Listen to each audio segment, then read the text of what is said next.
and welcome to Game Brain, a board game podcast about our gaming group. I'm your host, Tom Donnelly, and I am here with two of my favorite people in the world. Ben and Jordan are here. Hey, guys. Hi, how's it going? Theoretically, we were supposed to be reviewing Amsterdam, a new take on Macau, which is a game that I liked very, very much. That was out back in 2009, I want to say. Maybe 8. I'm not somewhere like that. But fate conspired against that review. We're instead going to talk about our amazing week and weeks that we have had quite recently in gaming. The situation was that we got together earlier this week, and we were intent on playing Amsterdam, and then somehow we ended up at 5. 5 players, and Amsterdam only plays 4 players. So it wasn't a situation where we could just like split into 2 groups, unless 2 people wanted to play a 2-player game, which we weren't going to do. We were going to be a group, family. No one person among those 5 liked any other one person enough to do that. Exactly. And then when we tried to convene again the second time, the same thing happened. Exact same thing. So, but I did actually get a 2-player game of Amsterdam yesterday with Paul the Game Breaker, and we had a 2-player game in the afternoon because I was thinking like, hey, I want to cram in some plays, and so we had a 2-player game. Very fun, very interesting. But you know what though, we'll talk about it when we get into it. But sure. It was I enjoy it. Was or we can save it for the review next week. That's what I'm saying. Yeah, we'll say. But we'll try to have it next week to talk about. But it's brutal game. It's a brutal game. In comparison to the 2 games we did play this week, it is Chutes and Ladders. Well, it's brutal in the sense that, like the other games we played this week, the players are coming at you, but in Amsterdam, the game is coming for you. It is very, very hard to get. It is a process game, and the process is very difficult. It is very difficult to do all of the things necessary to just. All I want to do is take a good cube and trade it for some good stuff, and then take that good stuff and deliver it. That's all I want to do. Why does it have to be so hard? It's one of those. I feel like it's in that Stefan Feld genre of games. He has certain games where basically the ship is sinking and you're trying to plug the holes. Yes. You know, like in the Name of the Dragon or whatever, and Bruges. So it's in that style, which. It, in some ways is like extremely fun, but it's also one of those things where you're like, oh my God, this is stressful. I mean, that's not quite right, because disaster management is a mechanic, right? Where there are bad things happening and you're constantly trying to mitigate those. That's what in the Year of the Dragon is. Right? Yeah. This isn't really that, right? No, but like there's so like you have to keep up with what the game is demanding of you, and if you don't, you're going to be in a world of hurt. Like the game is saying, do this, otherwise you're going to be punished. Like you will be actively punished. And this is not a criticism. I just want to say this is a feature. Well, we'll save it for next week. Save it. But I have to say, I'm more excited now to play this game. Oh, I guess I didn't lead with the fact that this is a really brutal. Like that's great. No. I always think of Stefan Feld games as games that are fairly light. You can sort of do whatever you want, and at the end, you count up your points. So I'm more excited to play this now. I do have a different take on it. I do have to say that Macau is a brutal game. Okay? What he has done with Amsterdam is he's taken 70% of the brutality out of the design. How? Okay, well, first of all, the early delivery bonuses that you get in this do not exist in Macau. Right, but that's more just, that doesn't mean that it's okay. You're scoring, but that's a scoring thing. That's not a brutality issue. Like it's not like that makes it less brutal that you might get some like really difficult bonuses. Do those bonuses go into your economy? Is it like you're using no, they're just points. It's one of those things like in Castle Burgundy, if you do certain things early on, you get bigger bonus points, and later on, you get lower bonus points. You sort of added that in, so it doesn't make it less brutal. But there are two, like a little bit, in the sense that in Macau, there aren't these, since there's no incentive for the early deliveries. Everybody is trying to pin their hopes on these late big turns, right? These late big things. And with everybody trying to do the same thing at the same time, it does get quite brutal. Whereas in Amsterdam, because there's this incentive for the early deliveries, the game pressure for those activities seems to be a little more distributed. I think you will find that it's not as much of a factor. There are two elements though that I do know of, and we'll get into this, but there are two elements that have been adjusted that you can keep a cube and there's a black market. And I had read going into it like, oh, those things take out so much of the brutality. I can just say, as a preview for next week's review or whenever we do it, I can assure you guys the brutality is still there. I believe you. I believe you 100%. Still a death march. All I will say is that I have vivid memories of Macau, and the thought in my head of if I could just keep one cube. If I could just. That's keep not nothing. One cube. You know what though? By the way, Tom. Yes. That's not nothing, because I will say there were many times I was like, oh, thank God I can keep this cube. So that is not nothing, but it still felt very brutal. But I have played Macau. Sure. Online during the pandemic, and I could not keep the cube. And I remember it was very brutal. It was brutal.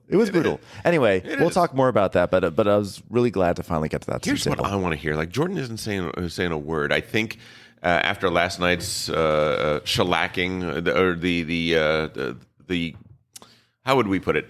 I think there were bitter recriminations, and he might still be sore from those bitter recriminations. But I would like right now to just lighten the mood here, and I would like to get your PGC report. You went to the Portland, the card game mecca. Yes, I went to PGC with Candace and a hostage. And a hostage? Yes. Didn't your fiance come? My fiance also attended, yes. And Candace's partner, Matt, and another Two friend hostages. of ours, AJ. And so, PGC is a convention in Portland. It's 2 days. It was this last Saturday and Sunday. I think we got there Thursday and stayed through Monday, so we made a long weekend out of it. Nice. And it's focused on trick-taking games, which I'm sure you've heard about. I know Matt talked about them both on this podcast. I'm not sure. And on another, Trick Talkers talked about PGC. Yeah. But we played a lot of trick-taking games, so I'm just going to provide a few highlights. Yes. My favorite games of the con. I think one game that was played a lot at the con was Le Plateau. It's a very popular one. I think we talked about it a little bit on the podcast, but I also played it with Ben this week. I played it. Yes. Ben, what did you think? I thought it was very intense. Okay, I really enjoyed it quite a bit. There's a whole spatial element. I felt like it went too long, but that's also because it was at the end of the night, and it was one of those things where I feel like we started at like 11:30 or 12, and it just felt like. How long was too long? I thought honestly, for me, I thought after the first round, I was like, that was great, and I felt like now it's done. But it's over 4 rounds, and it wasn't. It was more just like, oh, we're still doing this. It just felt like it was a very long game, but every round was super, super fun. I just was a thing where I think my own internal expectations were like, oh, this is still going. But how long was the game? So got to be an hour, right? Probably an hour. I mean, Le Plateau, the way it works is you play a number of hands divisible by the number of players. Got it. So we had 4, so we played 4 hands. You can play less though. It's not a game that demands playing a certain number of hands. And you guys, by the way, you guys gave an option to be like, should we end it here or whatever? And we saw it all the way through. I guess it wasn't so much a criticism. It was more like, I think I just had an expectation of like, sure, it's just going to be a thing, and it just went on for an hour. So an hour is abnormally long for a trick taker. That's interesting. Yeah, it's not crazy. It's not like unheard of, but it was a little long. But the game itself was wonderful. If you were to imagine having played that first in the night, where would you be at? You know what? It's hard for me to really answer that in a straightforward way, because it all depends on the expectations. Like if the idea was, hey, we're going to play this Euro tonight, but first let's start with a trick taker, and then the trick taker goes for an hour, I could see myself getting frustrated. Similarly, how it was like the end of the night, and it's like it was a whole other hour after that. So that's why I'm like, I don't know if it's really a criticism of the game or more just my expectations of what I wanted at that part of the night. Yeah. But the game itself was really fun. I don't want to overshadow that part. The it has a whole spatial element with a board. Right. That was there's great. A board that you're trying to form certain shapes on. There's a really interesting bidding mechanic, and there's forced teams in the game, which we've talked about a little bit, but that adds a lot of spice where someone wins a bid, they're going to name a card, and whoever has it, that's their teammate, whether they want to be or not. Right. And if you pick the wrong teammate, it's terrible for you because your team's going to lose, and it's terrible for them. They'd rather be opposing you. And there's no way to know who has which card? You can't ask, right? You can't say who has the King of Diamonds. Well, that's different than, I mean, is there game information that might give you, okay. I mean, you ask for a card you don't have, but you can't really know. But there were some, but there's clever pieces of information. Like at one point, Jordan and I wound up being teammates, and I learned that he was out of one suit. So if I played it, he would trump, and so therefore I would play that suit so that way he could win it with a trump. And then he kind of actually did the same thing back to me. So there was that was a really cool moment of sort of like trick taking communication between us. Yeah. And the game's great, too, because it has shifting teams from hand to hand, which feels really nice. Unlike something like Tichu or Yokai Septet, you get to form connections with different players. And Ben and Candace in this game were on the same team for 3 of the 4 hands. Yeah. And we're really forming Well, this that's why you didn't like it. But I actually feel bad that I led with that it was too long, because I really should have led with that it was actually really good. I think it was there have been so many trick takers over the past 2 months. I was looking at my board game, my logging. Since May, almost all these games, like small games, have taken over our group, which is really good. I am excited to go back to Euro games, though. But we certainly did this week. we did. But I thought that this one of the trick takers was definitely one of the top tier ones, for sure. Multiple times this week, then, you have been held hostage by a game past your bedtime. Yeah, which is not normally an issue for me. But this week it was. I don't know. This week I just was tired. I'm going to mention do you 2 think more you- games from PGC. I want to hear some more trick takers. Yeah, by all means. But Le Plateau was really great, and I hope it gets a proper release. Oh, yeah. Yeah, it's interesting. You have to get the board off of Etsy or print it yourself. It's not a proper release right now. But 2 of the other games that I think were hotly talked about at the con were RoboTrick, which Tom has a copy of right in front of him right now, which he just picked up in Japan. Boom, brought back from Japan. One for me, one for Maddie. And RoboTrick is a great game. It's 3-player specifically. You can only play with 3. Because the 4th player is the robot. The 4th player is a robot named Draco. But universally referred to as ChatGPT in our games. And the robot has a hand that's face up in front of everyone. And they have an AI card, which is, I think, one of about 10 different AI cards that directs what they do in the event that they can lead, in the event that they can follow, and in the event that they can't follow. And so you know exactly what they're going to do. And also, when you score points in the game, it's when you win the trick, you take the card that the robot played into the trick. Right. So you have to really plan around that. And it's negative points if the robot wins the trick. If the robot wins the trick, each card that was played by a player is taken as negative points. Right. And the players can also only win 3 tricks from the robot and score positive points. And from the 4th trick on, you're going to score negative. So there's a lot of restrictions around scoring. You really have to plan how you're going to get the robot's most valuable cards and score them. Right. And you're going to get a lot of negative if you aren't careful. And in fact, I've played probably more than 10 hands of RoboTrick, and I've never had a hand where I've had a positive point total. Oh, no. Really? In every single hand. But I love it. It's such an interesting game. I'm just so bad at it, but I really want to explore it more. Now, the people who did well in those particular plays, what were their final scores? Like Bus is a game that I love where the winning score can be like 3. Like, is it one of those types of games where sometimes the winner is going to have like sub 10? I think one of our games, an example, I think the winner had 20, and I had I've seen negative that more. 100 type thing. Wow. Oh, wow. Yeah. You Okay, can so go sometimes pretty you can- far down. I have to say, if any of that sounded confusing, that's just make peace with that, because it's actually not confusing to play, and it comes together really quickly. And given that we played so many trick takers over the past several months, and I've only played a fraction compared to what you've been playing, Jordan, or maybe what you've been playing, Tom, but given that there's been this flood of trick takers that have come into our group, this one is my absolute favorite by a country mile. I love this game. Oh, wow. And I think it's interesting. This is one of those markers where, when there's a game that you love, this is actually probably one I would stay up past my bedtime for, if that makes sense. Okay, which is not to shade Le Plateau. No. But it just it's more to show how much I just loved this one. I loved this one to its core. I loved the gameplay, but I also have to say the decisions of how this game, like the packaging, the art, and the thematics, I think actively make this a better game.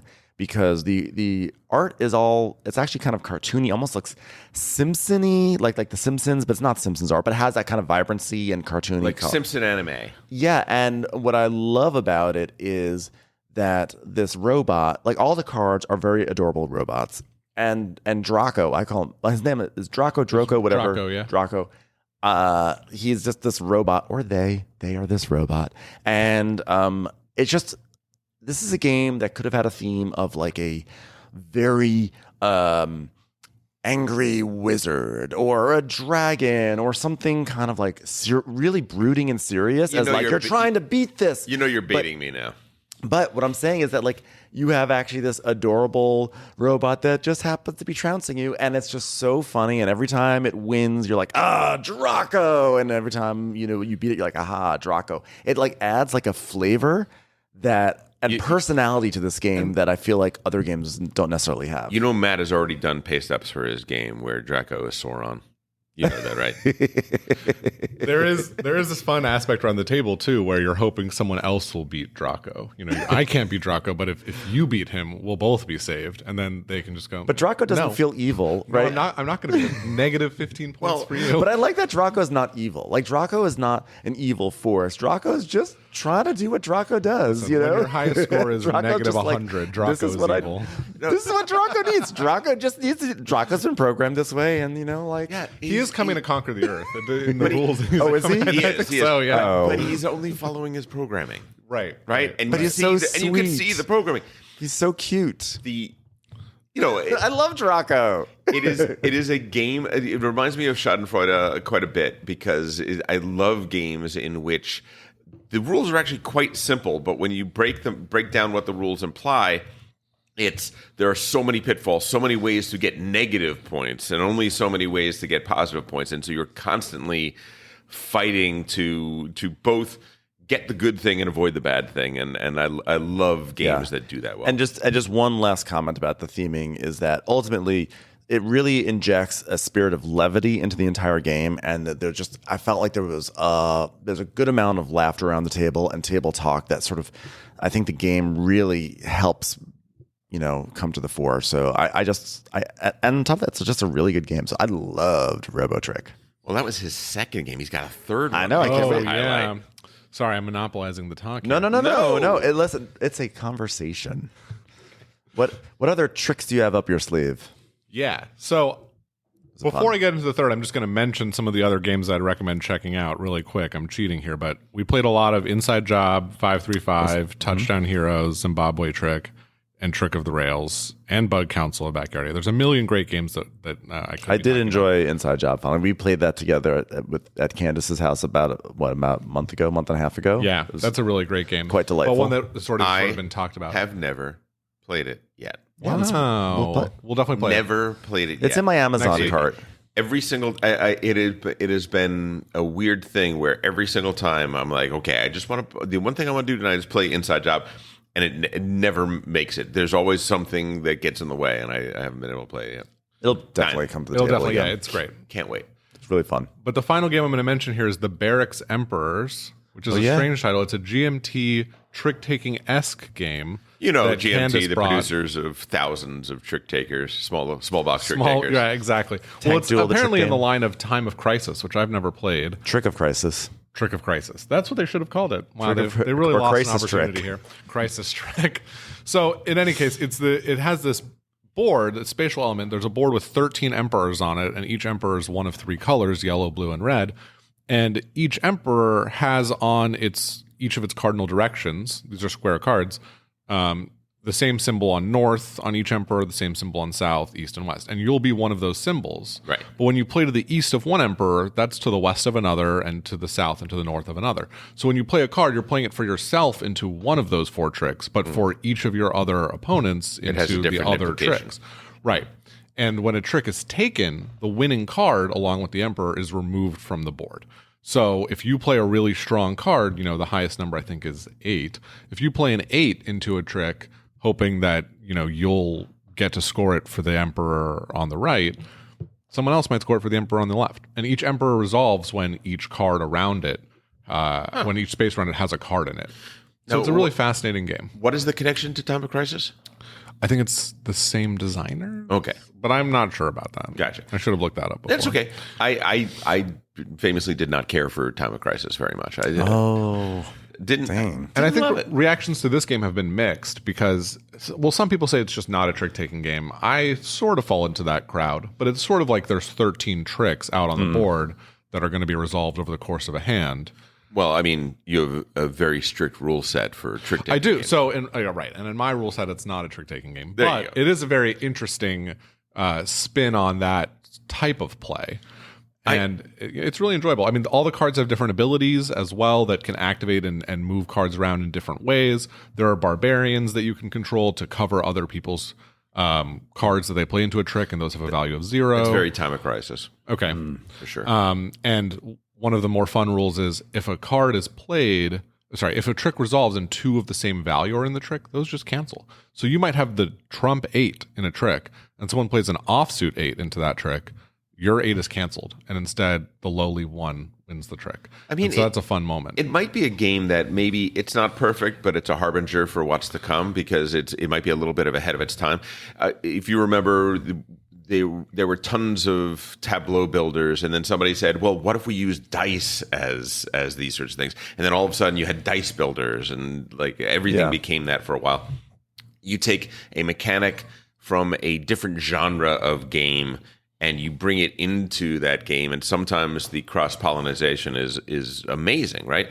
I always think of Taj Mahal as one of my favorite mechanics. It's essentially a poker-esque game that is very board-heavy, very focused on what is happening on the map, but all through a kind of playing cards down out of your hand in order to win the 6 different prizes that can be won this round, and strategically figuring out when to stop playing and take whatever little bits you've won of the total pool is a big thing. So there's a lot of bluffing, like, oh, Tom's got 7 cards in his hand.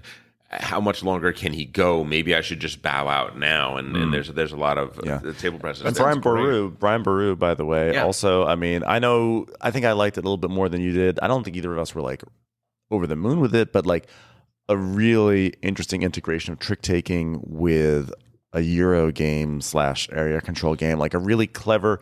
It was one of those games where you say whether you loved it, whether you were sort of like met on it or not, you could sort of see like, oh, this could be like a really interesting step forward for integrating trick taking, like creating hybrids of trick taking and Euro games. Right. And the Arcs prototype, the next Cole Worley game, also has a sort of trick taking element where you play cards into a trick, and the number of actions you do is based on the value of the card, and the suit is the type of action. Right. So there's something interesting there as well. I think trick taking, you're definitely right, is growing as a mechanic that's going to be it's having its moment put into other types of games as opposed to just more new trick takers. And may I advocate for something? I want to advocate for a trick taking game. By the way, this will be How could we stop it? This will be no surprise to Jordan because I quietly mention it every time I'm around him. No, I'm sorry, I changed my mind. I'm sorry, Ben, you cannot. Because if you want to host next week, you can probably do it then. No, first of all, I have to say your trick taking episode was wonderful. I really loved it. The one that you did was you, Matt. Was you on there also? Yes, yes. I was evidently. Yes. You were on it. I just trying to remember because I was in Japan, but I was evidently on it, and my voice was really weird. David. Oh, David, that's right. Sorry, David, friend of the podcast. No, but you guys did a great job, I have to say, first and foremost. But the one thing I wanted to advocate for is one of my personal favorite trick takers is Tournament at Camelot / Avalon. That's right. And one of the reasons why I want to advocate for that, for a game that people should think about, is it's just like extremely fun. There's strategy in it. A lot of these games that we've talked about, or that have been highlighted have discussed a sort of a lot of strategic, like these games are very strategically deep. You got to there's a lot of really, really, really deep considerations.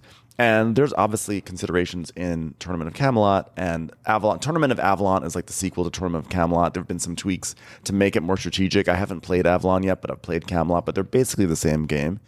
But the reason why I want to mention it is that the whole idea of it is that people playing cards are in a joust, and you are trying not to win the trick, because every time you win the trick, you take damage and you have hit points and you go down in health. And as you go down in health, the game has these catch-up mechanics where basically you gain special powers. And you unlock your own inherent special power, and then you gain other special powers, and they give you all sorts of wacky combinations of things that you can do. I don't remember what they are offhand, but they're in the realm of like, I can switch hands with you or whatever. It's chaotic. It's a totally chaotic mess of a game, but in its chaos, it's hilarious. I have a very fond memory of the first time I played it, and I was playing with a group of people, and we were like, oh, I guess we'll play it, and we were laughing nonstop. And I think that there is a genre, or there are certain trick-taking games that really are more for the chaotic ups and downs. Like Stick'em, I think, is in that space. Sure. I think Tournament of Camelot. So I do want to kind of hold space for some of those just silly trick-taking games that are more about like how's this all going to shake out? It's not going to be the intense strategizing that like a Schadenfreude or Cat in the Box might have. Sure. I mean, chaos management as a kind of feeling of a game can be really fun, right? Mm-hmm. Like Wiz War is a classic example of that. There are a lot of games that are basically a lot of weird stuff is going to be thrown your way, and the person who can best mitigate that and to some degree plan their hand or plan their situation so that no matter what is thrown at them, they'll have some kind of response to it. That in itself is an interesting strategic. Yeah, or Six Nymphs, which is not trick taking, but it's sort of one of those games where you're sort of like, well, I'm going to play this card because I think this is going to be a card that will do well for me, and then you see how it all shakes out. No Thanks is another one that has that feel. Yeah. Although No Thanks is also kind of pushed. No Thanks is just. I think that everyone should have a copy of No Thanks. Like, I think that is actually a collection essential small card game. It is perfect.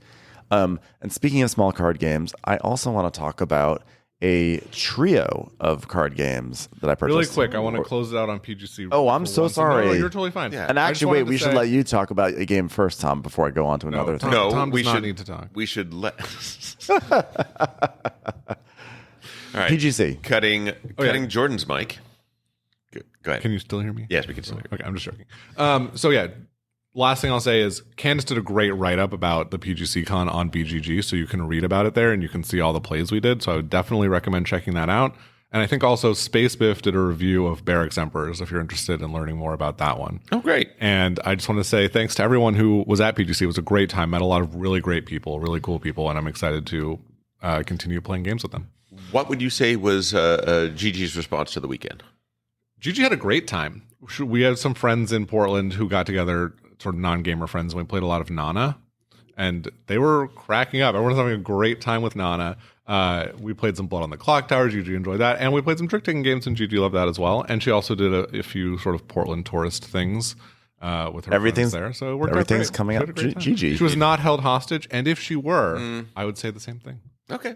I mean, I heard something different. Oh, wow. That's great. I'm so glad. I'm so glad you got to go to that. I'm kind of jealous. I want to go next year. Yeah. Oh, and I think it's going to keep growing. I mean, this year was 70 or 80 people. Last year was 40. I'm sure next year will be even bigger. So yeah, definitely. Super fun. Awesome. Ben, you wanted to talk about 3 more trick-taking games or small box games? Yes. So in the midst of all this, despite me saying like I'm really excited to have some sort of like Euro games and games with boards out again, when I bought Amsterdam, I fell into that trap where you're browsing a site and then you're like, well, if I add some of this, I can get free shipping or whatever. So in the process of browsing, you don't have Prime? Well, it wasn't on Prime. It wasn't on Amazon Prime. Okay, all right. So in the process of that, I started poking around. I was like, what sort of little games can I get? And I've discovered something called the Reiner Knizia's Criminal Capers Collection. It's Do tell. Do tell. I feel like this is a very under the radar trio of games that were put out by Bitewing Games.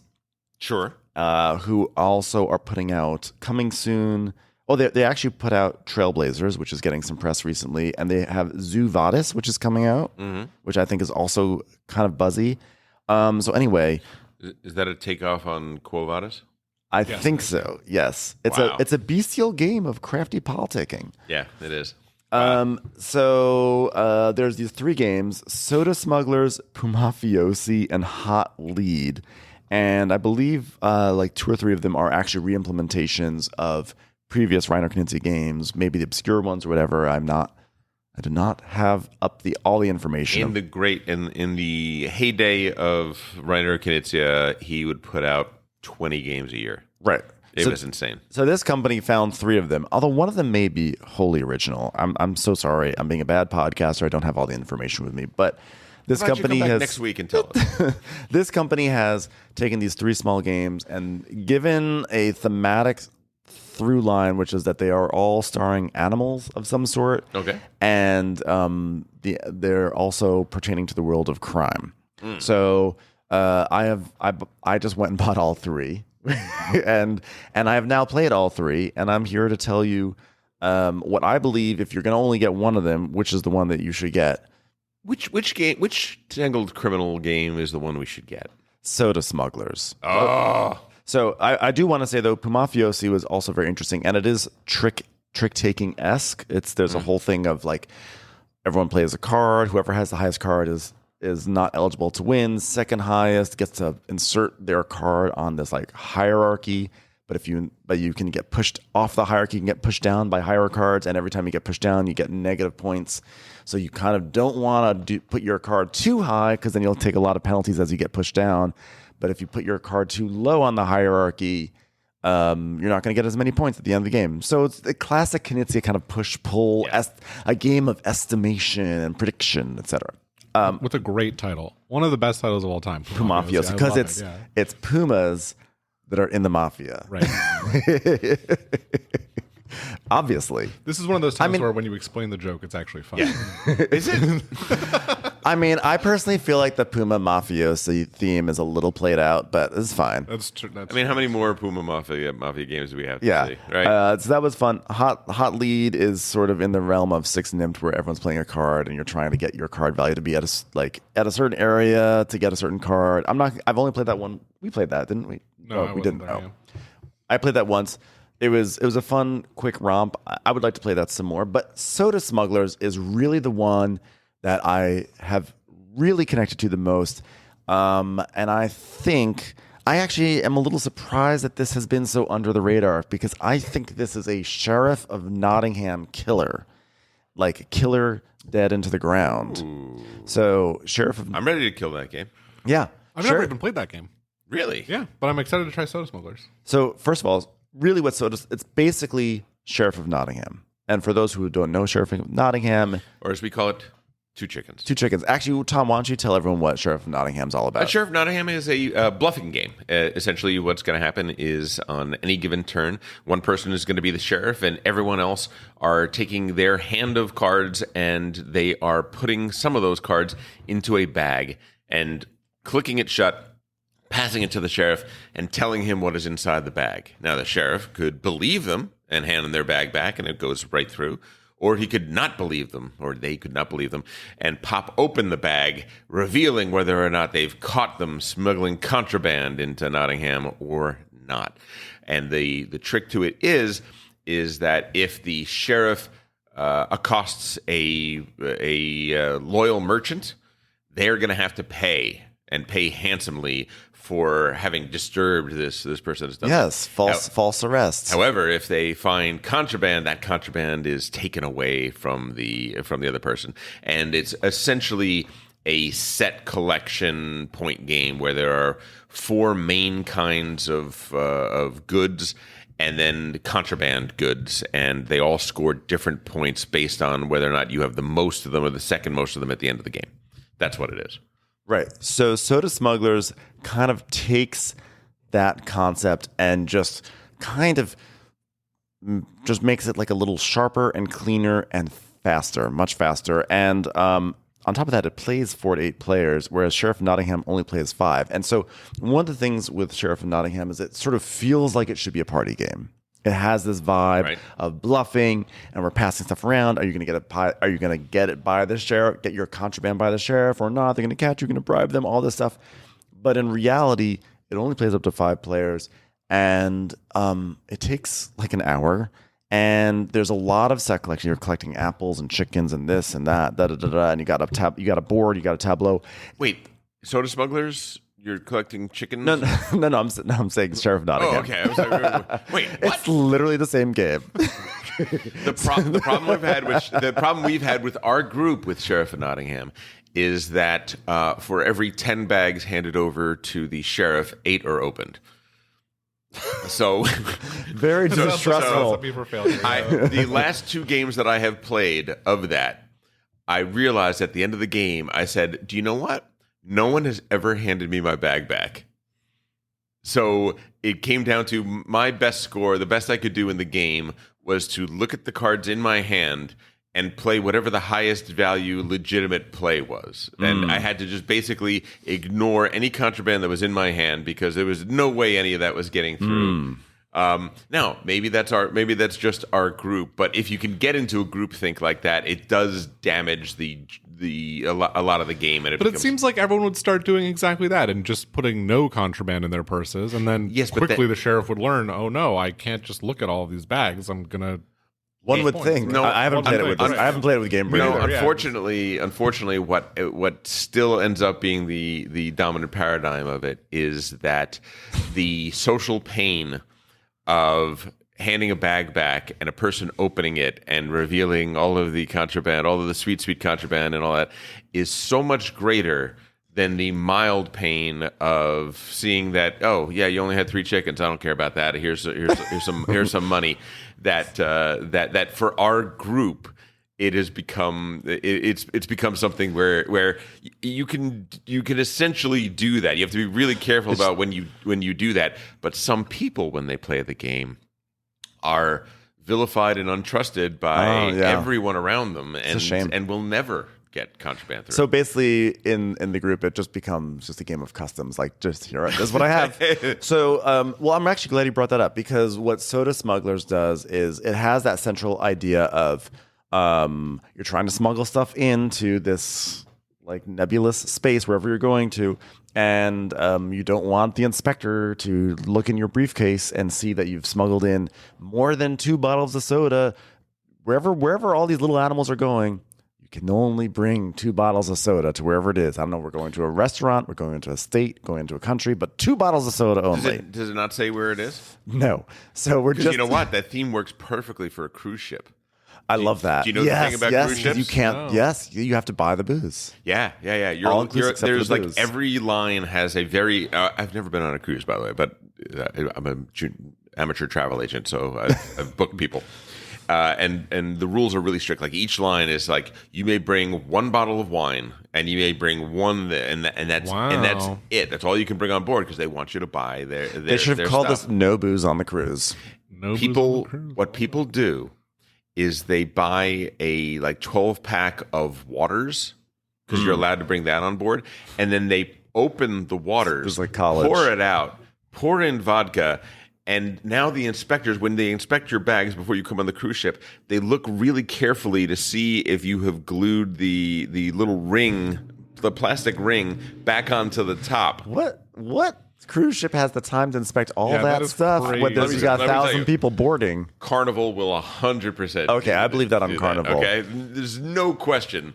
That is their bottom line. Their clientele will do it, and their whole bottom line is, I think they operate on a loss except for the booze sales. That's my guess. I think actually that would have been an amazing theme if this were themed as like, you can't bring more than 2 bottles of booze onto the cruise. But I think they did soda to sort of make it accessible for all ages, I guess. Sure. Family game. But either way, so let me tell you why this is better. A, it's much shorter. B, in Sheriff of Nottingham, again, you get sort of bogged down with lots of set collection, and it only plays 5 players. And basically every round that sheriff has to go has to basically go through every person's thing and decide, am I going to open it? Am I not going to open it? And that actually takes a lot of time. And in Soda Smugglers, what happens is when you're the inspector, you have 3 tokens. The first token is you are going to accept a bribe from someone because everyone has 3 cards in front of them. And the deck of cards in this game are they're suitcase cards. And the suitcases have sodas in them. So they'll have 0, 1, 2, or 3 sodas on the suitcases. So you'll have some cards, and you're going to put 3 cards in front of you. I'm going to try not to get in the weeds on this, but it's so simple. I think I can do this. You're going to put 3 cards in front of you. 1 card is going to be a face-up bribe. The other 2 cards are face down, and that is the soda that you're bringing in onto the ship. Right. Okay, so that's the soda you're bringing in. You're not allowed to bring soda on ships too, by the way. That's another thing. They want so to maybe sell you their soda package. They really could be about a cruise ship. So the inspector is going to look around the table and see all the bribes and decide which bribe they want to accept. So they put their token from that person. They take that. They get those soda caps or the other currency. That person will then reveal what they have, and they'll see if they have smuggled stuff in or not. Okay, so now they are off the table. Now the inspector, the next thing they have to do is they have to inspect a suitcase. So they take their inspector token and they put it next to one of the face down cards that's around the table. Mm-hmm. That person has to turn up that card. So it might show 0 bottles. Maybe it shows 3, in which case you know that person is actively smuggling in too many sodas. Now that they have this information, the inspector has to say, I'm going to arrest 1 person. So based off of this information, based off of the bribes that we can see, how much are they bribing? Are they bribing a lot because they have a lot? Or are they bribing nothing because they don't have they don't have a lot to bring in? Or maybe they're bribing nothing because they're going to think that they have nothing, but they actually have like a ton of soda. So the inspector chooses 1 person.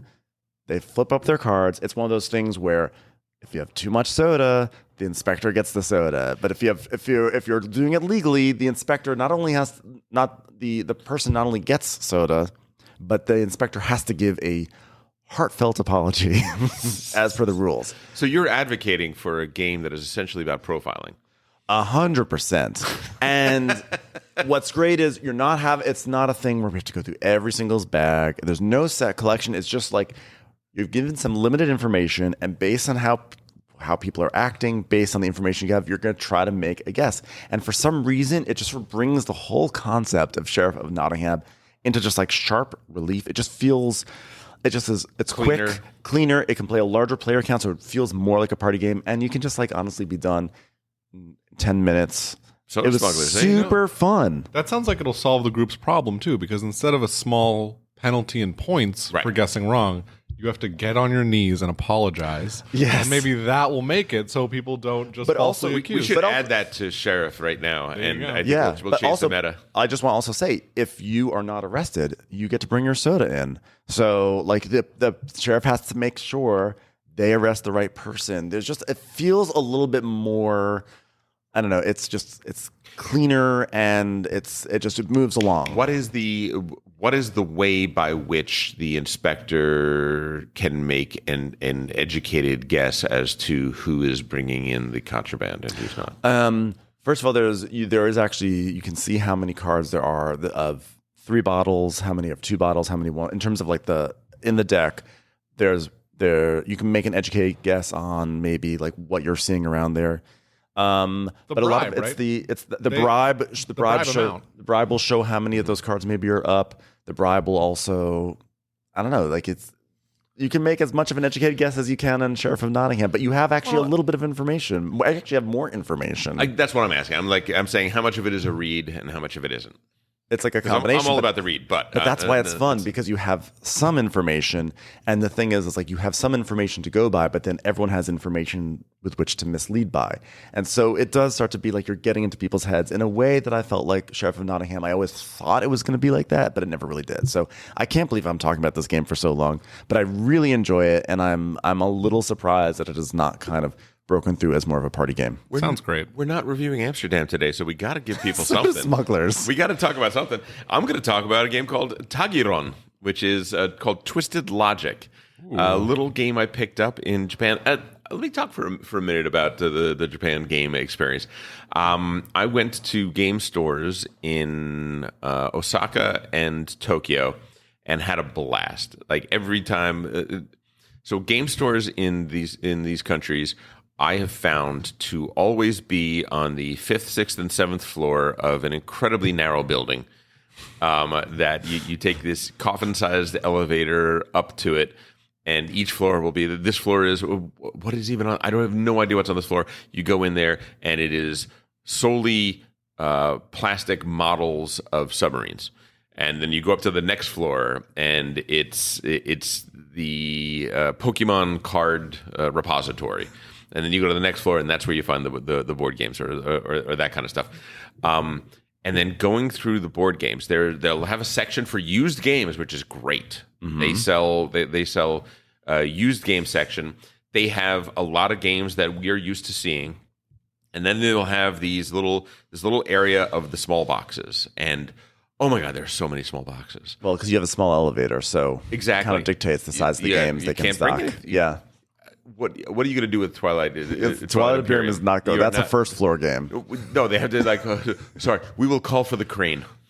They'll use the piano lift for that one. Exactly. But tons of small box games. So my daughter opted out of those excursions, and she hung out at the spa, at the hotel, and things like that. And my son, God bless him, and I went to these places and would just Yellow Submarine is there are a number of those stores in Japan, and they specialize in this sort of thing. I also went to several other stores in the areas, and you take out my phone. I have the Google Translate, photo thing, and I'm reading the names of all of these games and the weird translations of all of this sort of stuff, just trying to get a sense for what is this? What is this game? I had a list of things that I was looking for, found a lot of them. So I have Cauldron 15, I have Tagiron, I have Robo, what we were just talking about? Robotrick, Schadenfreude, Deep Sea Adventure, Troika. Got a lot of games. I was very happy with what I found there. But so much of the fun was simply the experience of, when you first got into the hobby and the very first time you went on Board Game Geek and you were like, what is this? This is a secret world that I didn't know existed. I'm looking at 10,000 games and I've heard of 2 of them. Mm-hmm. This is an amazing world. And that's what it felt like in Japan. It felt like, oh my God, there's so many things. I saw an Architect game that looked really interesting. I'm kind of sad that I didn't buy it, but it was a little big for my bags and all that sort of stuff. But what it appears to be is different players have different floor plans, and you're going to have to kind of work together to, you know what? I think mine can be the second story of your building if we make these changes in this sort of thing. That's so That sounds cool. kind of like For Science a little bit. Right? And there's actually also there's a roll and write. Oh, never mind. That's a totally different game. But anyway, go on. Yeah. And there's a game called Blueprints. But there's a game here called R Eco, which I haven't even opened yet. I don't know if it's going to be good or bad, but there were you just got it on spec. Three editions of it. What's kind of cool is it's a game about recycling. The art on this is great. Yes, isn't it? It's really cool. Yeah, there's these barcodes and the bottles and stuff. It's essentially a card game in which you are working on sorting recyclables into various categories and things like that. And there are 2 expansions to it. I didn't buy those. I wanted to see how much I'd like this, but they looked kind of interesting too. So we'll see. Maybe it'll be something. Maybe it won't. But it's definitely one of those cases where I don't usually buy a game that just looks cool, right? I usually have done my research, but there is no research on these things. Yeah, I feel like in Japan you gotta just go for it. Yeah, it's interesting, right? The game making culture is so different because someone will just make a game and as a hobby and they'll print 1,000 copies or whatever or less, and then it'll just be available in some shops. And then when those shops are out, it's gone. And that's it. Yeah. That's why we all hoard games, because we never know when we'll see them again. That's but the justification. I found this game and it looked interesting, and it did have English rules, which I was like, oh, okay, so these people are playing on a higher level. Let's figure out what this is about. And when I looked at it, I found out just the tiniest bit of information about it. It is a deduction game that I actually quite like. It's very interesting. What it is there are these tiles.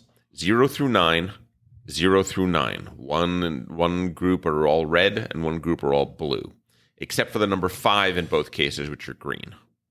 So 0 through 9 except for 5 of red, 0 through 9 except for 5 of blue, and 2 red 5s. Green 5s. Green 5, sorry, big pardon. Those are going to be turned face down, shuffled up, and you're going to get 4, you're going to get 4, I'm going to get 4, or how many depending on player count. You can play 2 to 4 players. Then 6 cards are dealt up into the center of the table, and each one of these cards has a question to be answered. And you will choose, on your turn, you will choose one of those cards and choose one of the other players and say, Ben, tell me what the total number value, because what you're going to do is the tiles that you have, you're going to put them from 0 to 9 left to right? So the highest numbers are on the right. And I think red comes before blue. Like there's a specific rules in terms of how you organize it. So Ben, tell me what the two rightmost tiles equal in terms of number. So you have to tell me that, right? And you can say, Jordan, how many red tiles do you have? That sort of stuff.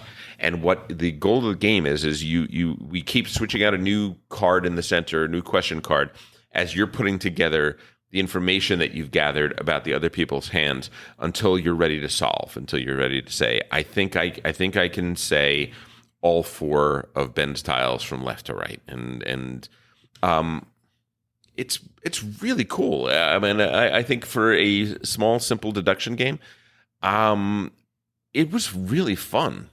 It's light. Like now, my favorite deduction game I get mocked for all the time is Sleuth. It's a pure deduction game. It's amazing.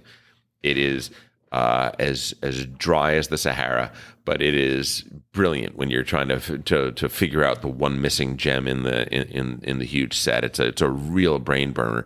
This isn't quite that much a brain burner, but it is. It shares a lot with Sleuth, because Sleuth, you can't just ask any question to anybody. You have to use the cards that you have that limit the investigation, limit what you can ask.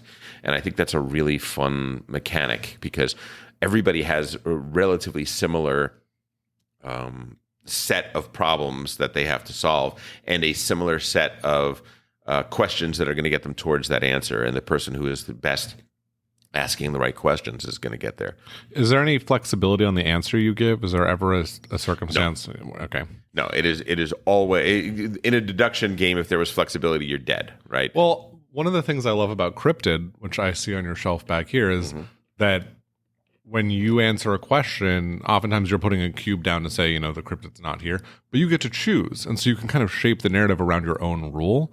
So it feels more like you're playing against someone, whereas it sounds like my sometimes tiles are my tiles, but they're not really mine. They're just something for you to solve. The only choice you have in Cryptid is sometimes what you can do. Like a lot of times in Cryptid, you don't have any choice. You're the piece of information that the person is asking for, you're putting exactly that down on the map. Right. It's only when I could reveal this piece of information or that piece of information because they both fulfill the requirement of the question, right? Right. Yeah. No, this doesn't do that. This is I think the field of exploration isn't so large for that. I think it's much smaller. Sounds cool though. I'd be excited to try it. Yeah, I love deduction. Yeah, deduction's great. Yeah. Absolutely. So that was a fun find. I really enjoyed that. Should we talk about what we did this week, or do you? Yeah, I have to give, since you were mentioned Yellow Submarine, I have to give a shout out to my friend Brendan, who you came back with Robotrick and all, and I got to play a bunch of these games, and I fell in love with Robotrick. I also finally got to play Schadenfreude. I feel kind of bad I didn't bring you guys back games. I apologize. You don't have to, because as it turns out, my friend Brendan went to Japan this past week. And he is a fellow gamer, and he loves little games. So guess what? He went to Yellow Submarine and he got me Robotrick and Schadenfreude. So thank you very much, Brendan. And he has these great photos on Facebook. So I saw the pictures of the place. I was blown away by Yellow Submarine just by the photos. And I'm just like, I feel the kismet of having friends back to back going to Yellow Submarine over the past month. That's great. I mean, some better friends, some worse friends, but no, friends who bring you back things. No, by the way, no, you had before you went, you said like, let me know if there's anything you want to pick up, and I didn't. I was like, well, I guess if you see some funky 18xx game or something, but I didn't really put the research in. But I was very fortunate that on the heels of your return, I only had a few days before a friend went back off to Japan and was able to fetch me a game. So yeah, the trick taking episode that I was on, evidently, I was in Japan in a Yellow Submarine as that was being recorded. It's weird that my voice was so well represented. Yes, exactly. But now, yes, I'm happy to move on. I have I'm gonna table some games for next week because I have some. I'll do a teaser for next week. I definitely want to talk about classic art, sure, and some refreshed views about Sky Mines, and I might even talk about Hamlet. Believe it or not. So really, yeah. So I might push that for next week. We'll hear that. We'll take that. So this week, like I said, we ended up with 2 games of 5. And we're like, what do we do? And we had a little hand-wringing moment where we have games that we have not yet reviewed on this podcast that we should review. One of those games being a game that I love dearly, which is Wallenstein, or also called Shogun, and its retheming. You could do either one of those. Only to find out that one of the people sitting before me is Mordred, is literally a person that had a no, that's a horrible game reaction. Jordan, do you have any words to say? It was not me. Shockingly, it was not me. All I could say is I only played one game of Wallenstein. I've never played Shogun. And I don't know if we played it wrong. I was taught by someone else. I don't know if, it was just it doesn't sound like you played experience. It right. But I found when we played the game that it was quite long. Yeah, and also that there were very few decisions. No. I don't know why, but I remember thinking, okay, isn't it just like whenever you draw a tile or a card, everyone has to take that action? It's like you just take that action. You don't get to choose an action. Am I right about that? No. I don't know why I'm remembering that. Anyway, I had maybe a bad we're taught wrong. So, yeah, maybe I saw wrong. Who knows? So each round of the game, there are 10 things that are going to happen. And all 10 of those things are going to happen, right? You're going to have a chance to build a palace. You're going to have a chance to build a second, like a temple. I'm using the Shogun rules now. Sure. And you're going to have a chance to build a third thing, which is like a Zen hut or whatever, something along those lines, right? You're going to have a chance to put 5 troops in one location on the board, 3 troops in another location, and a third one is put 1 troop on a board and move troops in a adjacent space into that area as well. So basically a movement, maneuver thing. You're going to be able to prosecute 2 battles, potentially maximum. You are going to get grain to survive the winter, and you're going to be able to get money, which is tax the people, right? Those are essentially the 10 actions that you're going to be able to do. You start off with having drafted cards that represent those regions and placing initial people into those regions. Those cards that you have, your hand of cards, are all the regions that you currently control. You're going to put those face down on those varied different actions. So you're going to put them face down on the saying that, okay, this is where I'm going to build a palace. This is where I'm going to attack from.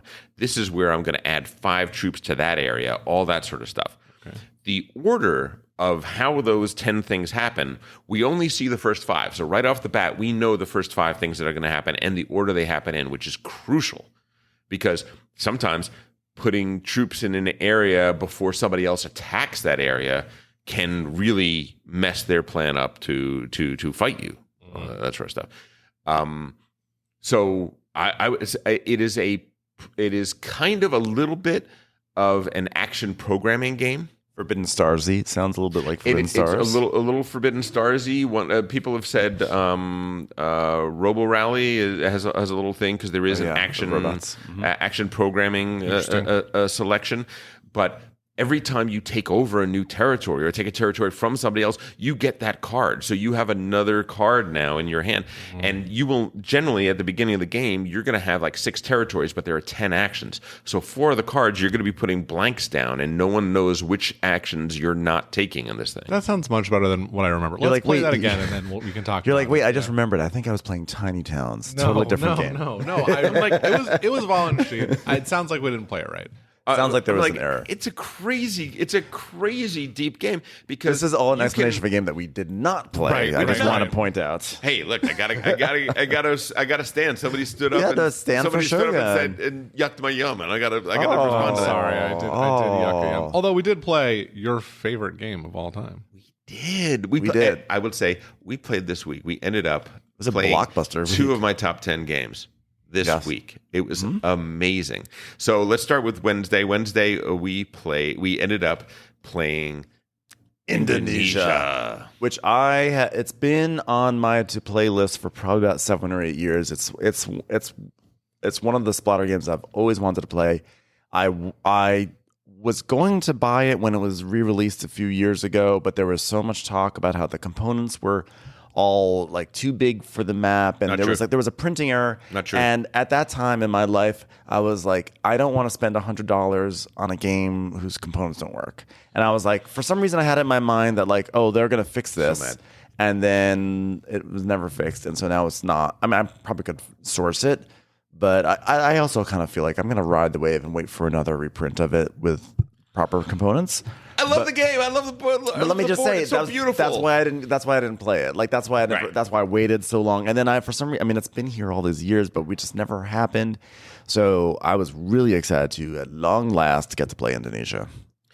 And Jordan, have you played Indonesia? I have. It's been a while though, and I would really like to play again. So hopefully this brings it back to the group. Ben, what were your thoughts? Oh, I loved it. I thought it was fantastic. I thought it lived up to the hype. It was great. Even though I got totally brutalized in the final round, I just had a great time. And it was, I love an economic game. I thought it was fascinating to see the way the markets worked. I do believe that we need an update on the components, and this is not about this is not one of those situations where it's ugly. Like I want something nice. Like I get it. It's not about ugliness. It's not ugly at all. It's not gorgeous. But it's gorgeous to a point where there is a little bit of a ding on functionality. You're just talking about the map, right? The map is a little bit difficult. It's difficult when you look at like you have a company in the game, and the company is associated with a region, and you see this like very difficult to read script, and then you have to find it on the map. There are lots of little barriers that I'm like I just would love a new version with some. It doesn't have to be updated art; it just has to be updated graphical design. And in fact, someone has come up with their own fan-made board that Paul sent me, and apparently you played on. I played on once, where they updated the cards, like the cards. They just updated, and it's stuff. Still beautiful, and it's still beautiful. I've seen it. It's been shared with me. I looked at it. Oh that's right. You were on that. Yeah. I think what I said, I think I called you heretics, I believe is what I believe that was, but that being said, I would love like a tweaked version to make it more user-friendly, but also so fun, so interesting, and so clever. The merger mechanism alone is worth its weight in gold. We should explain it. We should say, here's how it works, right? So it is actually, like most splatters, a deviously simple game on the face of it, and that gets incredibly complicated immediately. So 3 eras.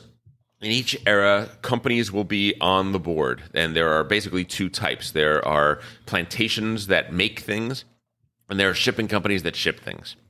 There are also cities on the map.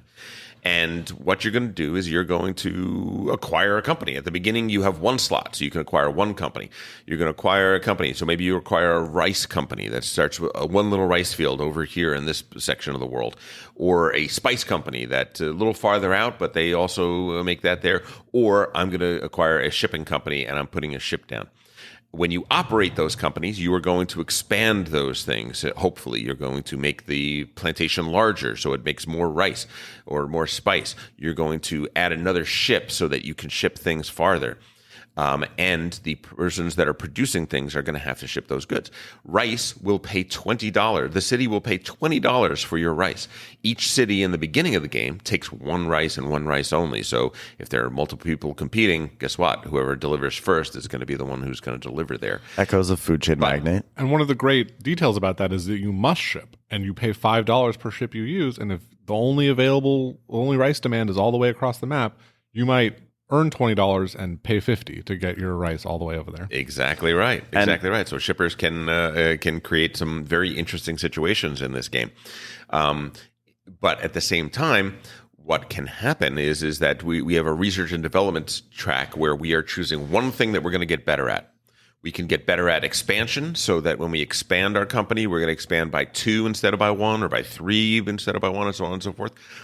We can expand our slots so we can acquire more companies, or we can expand merger, which means that if I go from merger 1 to merger 2, I can take 2 single tile companies and I can merge them together into one company. Even if neither of those is your own company. If I have the ability to acquire it, if I have a slot available, I can take those 2 companies and I can force them to merge together. And the value of that company will be, so let's suppose we're merging 2 rice companies and each of them have 2 fields. What we say rice is worth $20 each. 4 fields, that's $80. The minimum bid for acquiring this company is $80. And since there are 4 tiles to be split between the 2 people, we're bidding that up in $4 increments from there. Everyone who can acquire that company is open to bid for it. And whatever the proceeds are, half will go to the one player, half will go to the other player. And the calculations and the thought and the hand-wringing that goes into those decisions, where I have a very limited amount of money, and am I paying too much for this merger? Mm-hmm. Am I digging myself into a hole? Or situations where we had sometimes multiple mergers going on in a single round where we had a situation mm-hmm. where I had 2 wonderful and robust companies that I feel like were doing great work under my stewardship. I feel like I was a great leader of them. I brought them into the third era with just a huge amount of wind in my sails, and I think that like my employees all really appreciated my work and my leadership. And so free healthcare at your companies. Right? Free healthcare. Yeah. I mean, I was on the cover of Fast Company, all just really like I was doing TED Talks. If you had done some kind of revenue sharing with them, so they had shares in the company, maybe what happened wouldn't have happened. But the problem is that those very, very happy employees had no stake in the company whatsoever. Yes. So anyway, believe it or not, I'm not. It was very funny. Not part of the game, by the way. So basically, what happened was that I had a really good shipping company and a really good microwave meal company and frozen food, Siap Faji. And so which, by the way, is a made-up word. Oh, okay. So Dimitri forced Paul and I to go into a merger with our shipping companies. Amazing. And we got into a bidding war, and then as a result, I couldn't compete. So then I received a huge amount of money from Paul because he had to buy me out, essentially. And so I lost my shipping company, but I had a huge amount of money. But Dimitri's real target was that he wanted my microwaves. He wanted my microwave company. So then he proposed a merger for those that he was going to take over, a hostile takeover. But what he had done was, by doing the shipping company first, I had wound up with a huge amount of cash. So then he had to pay a huge premium to take it over because I think maybe he had slightly more money than you did. So he wound up having to pay $300. Whereas if he had changed the order of it, he might have gone away paying like $120. But then he wouldn't have been able to merge the shipping companies. But he wouldn't have been able to. And I'm not saying this to be like, ha, Dimitri, but it was what a fascinating series of events and wrinkles. And then I had actually I had more cash than anyone else going into the third era. But then I had not bid well for my turn order. And so by the time the third era, I got crap company, or I had no access to ships.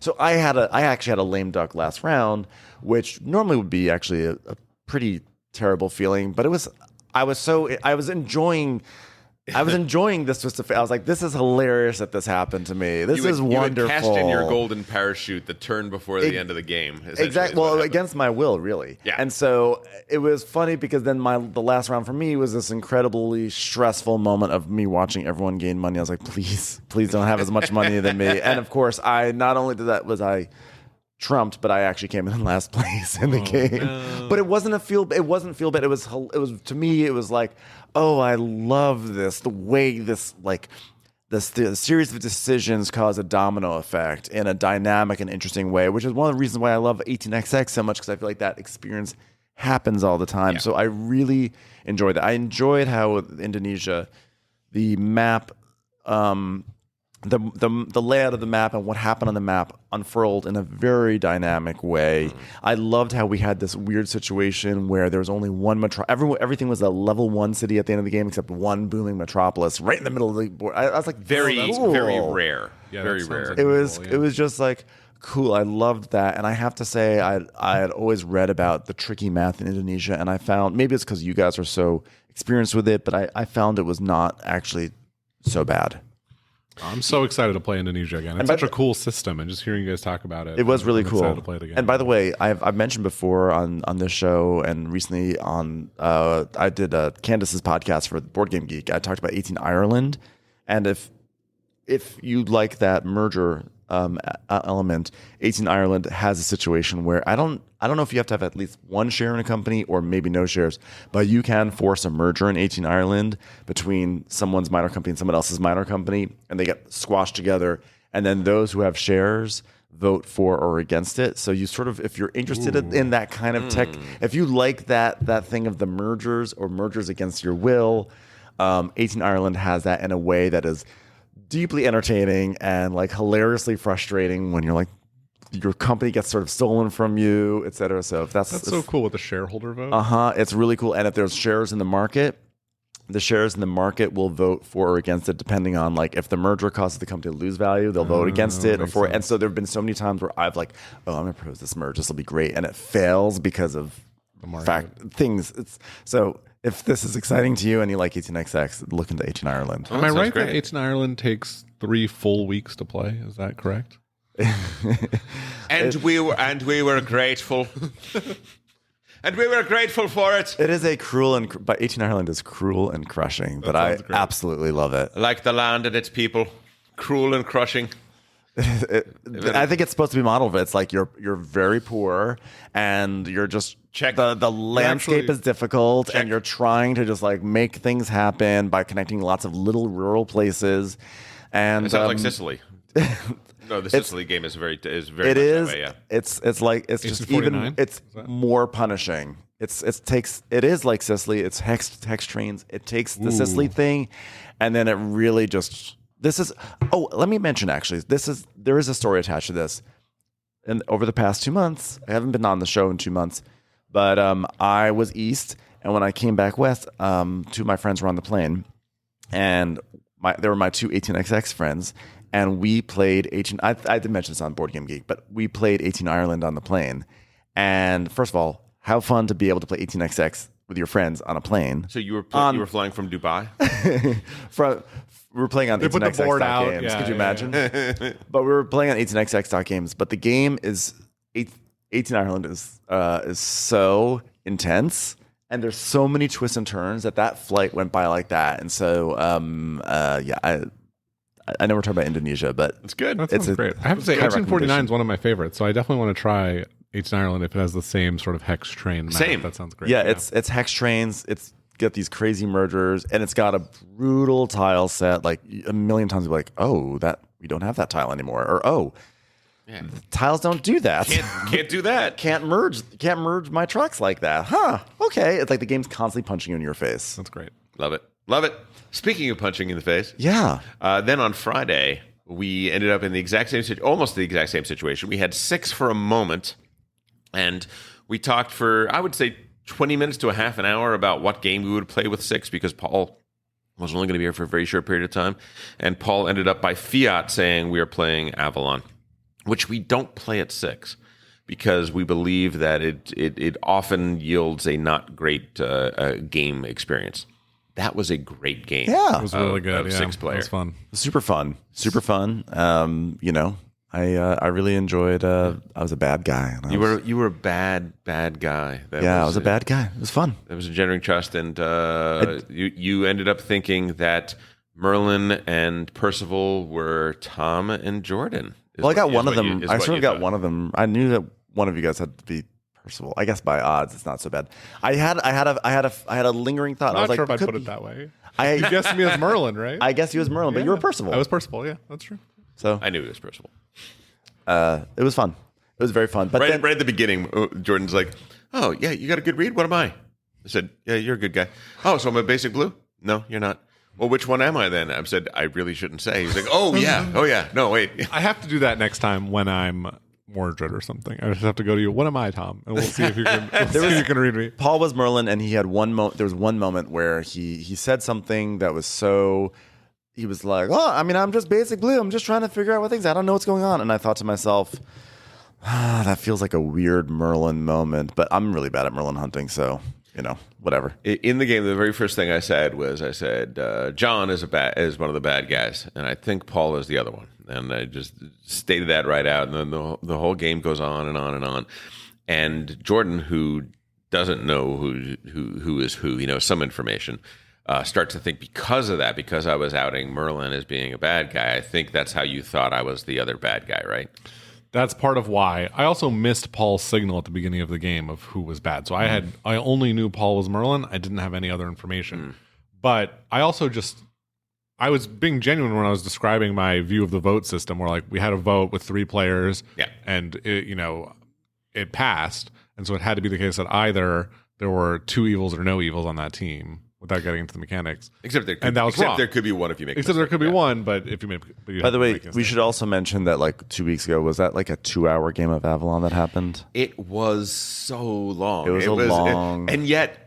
It's great for me. I thought it was fantastic. It was a nail biter. 10-player Avalon is always fraught, but this one was people tearing their hair out just trying to figure it out. It was legitimately epic. It was a pretty I would say it was one of the most memorable games of Avalon like that I've played. It was just one of those things that just was.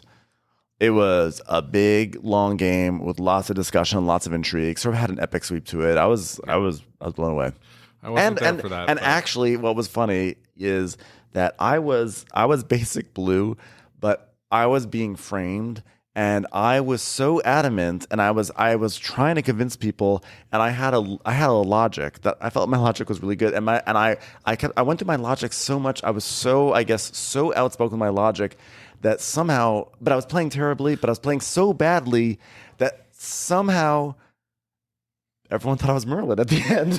Well, I went around. I looped around. I was backing you up on that because I was like, I think I know who the bad guys are, and people were not buying it. They were not listening to me whatsoever, and it was just hilarious that I was flailing about so crazily. It was one of those things like he's doing so badly that he must actually be genius at this or something. Yeah. It's like, I think he was. I think toward the end he was purposely making mistakes so that we didn't suspect him. My terrible play actually worked and saved our team. It's a great thing when they think you're Merlin and you flip over the basic blue. It's just a wonderful thing. Especially when you're doing so badly. Well, you wouldn't do it. But we're not here to talk about Avalon. No, we were trying to transition into what we really played last night. The greatest game in board game history. We played Democker last night. We played Democker. Your first time ever playing Democker, Jordan. Oh my God. Yeah, was it your first time too, Ben? My first time playing in person. I played it during the pandemic on TTS, which was really not ideal. However, I really enjoyed it then, which is why when you proposed it, I was like, yeah, I'm down to play Democker. I was excited. I've never played Democker, and it's such a cool theme. I love the theme of it. Yeah. Well, the theme or the re-theme? They're both great. The re-theme is something special because we played with 2016's Republican primary nominees. Yeah. And there was a lot of old figures resurfacing because you have the set of cards. You were Marco Rubio. I was Marco Rubio. I was Ted Marco, Cruz. I was the establishment. I was Jeb Bush. You were Jeb Bush, absolutely. And I ran a very Jeb Bush-like campaign, I'm proud to say. Yeah, you did, yeah. Strong in the beginning and then just wilting on the vine. Just, yeah. or I'm sorry, a character assassinated by other players during the game. Oh, that's going a little far. Yeah, it was. Was it though? I don't know. Oh man, it was. Yeah. So first, we'll get into that though. We will talk about that because it was part of the story of the night. But still, I would love to hear Jordan's what you thought about just the game itself before we tell all the stories about it.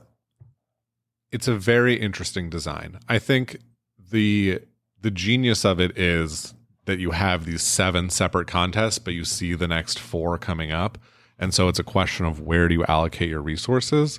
And you can really plan pretty far ahead in terms of, which sort of, it's almost like there's like 7 state primaries, right? And so there's going to be one each round essentially, but you can play into one that's 4 rounds away.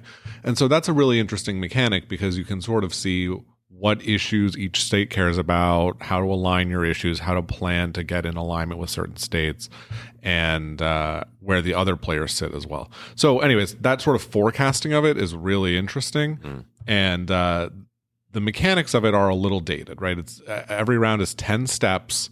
You're going to go through all these 10 steps. Everyone's going to take a turn to play a card, and everyone's going to take a turn to change one of their issues or whatever the case may be. But the theme of it's just so brilliant that it works really well for me. I don't know. Yeah, the issues are the real key, the crux of the game in large part. You have 5 issues that you as a candidate care about.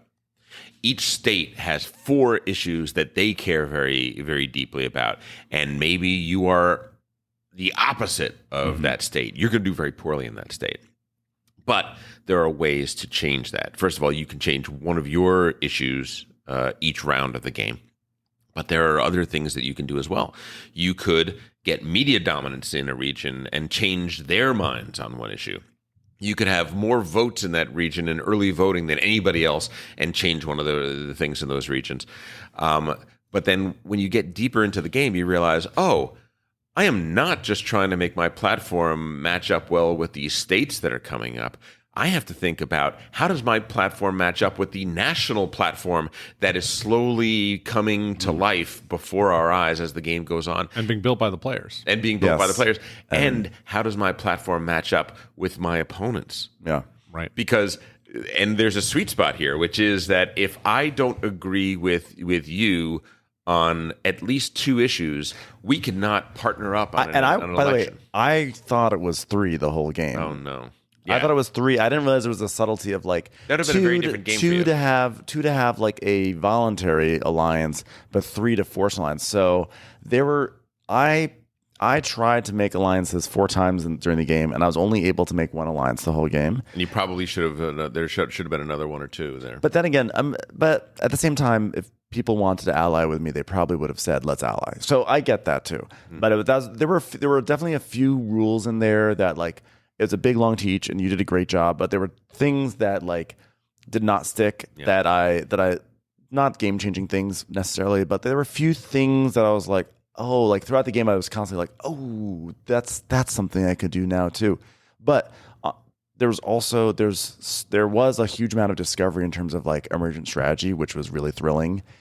I had a great time. And I also had a horrible time at the same time, if that makes sense. Yeah. But really, it was a great time. The headline is it was a great time. But what happened was, I went into it. I'm so silly. This is like classic me. I said, you know what? These sort of games, majority, area control, all this sort of stuff, it's so not my jam. It's like not what I'm good at. I said, this game, I am going to do the exact opposite of what I always do in these games. Like when it comes to bidding, I usually am retiring when it comes to bidding. I'm the sort of person who, when I play Monopoly, I go for Mediterranean and Baltic. I go for small things, right? And that way, everyone fights for the big stuff. And then my small things, I'm gonna maybe like try to make something where I was like, no, I'm gonna go balls to the wall with the big things, whatever. And so for the first half of the game, I was finding success. I don't know if it's because I had that mentality, but my cards were lining up with the policies. Everything was like. Well, it's a very complicated game. There are a lot of things that score. How were you sure that you were doing so well in the first half of the game? Well, okay. So what I'm saying is I was just like Jordan is blushing and he is holding his head in his hands. I won a massive election. Uh-huh. I was doing very well with party membership. Everything was just working out well for me. And so midway through, after round 3 of basically 6.5 rounds, it was midnight. Jordan was like, let's see what the scores are at this point.